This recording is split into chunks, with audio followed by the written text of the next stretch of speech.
మాత్రం చాలా తొందరగా గెయిన్ చేసుకుంది. మస్తు పర్ఫెక్ట్‌గా మాట్లాడుతుంది. అయితే తనేం చెప్పిందంటే "నువ్వు కూడా ఇంగ్లీష్ కోచింగ్ తీసుకో" అన్నట్టు అని చెప్పింది. కాకపోతే నేను ఆలోచించిన. ఎందుకంటే నేను తీసుకోగలుగుతానా అంటే తను ఒకటే మాట అన్నది.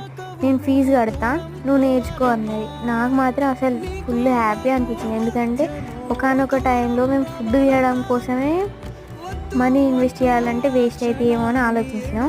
అట్లాంటిది ఆమె నా కోసం 2000 పెట్టి "నువ్వు ఇంగ్లీష్ నేర్చుకో, నీకు సపోర్ట్ చేస్తా, నువ్వు ఈజీగా గెయిన్ చేసుకోగలుగుతావు, నువ్వు తొందరగా పికప్ అవుతావు, నీకు 1 మంత్ సరిపోతుంది" అని అన్నది. నాకు మాత్రం ఫుల్ హ్యాపీ అనిపించింది.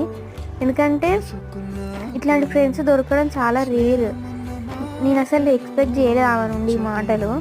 కాకపోతే నాకైతే ఫుల్ హ్యాపీ అనిపించింది. ఇట్లాంటి ఫ్రెండ్స్ మీకు కూడా ఉంటే కమెంట్ చేయండి.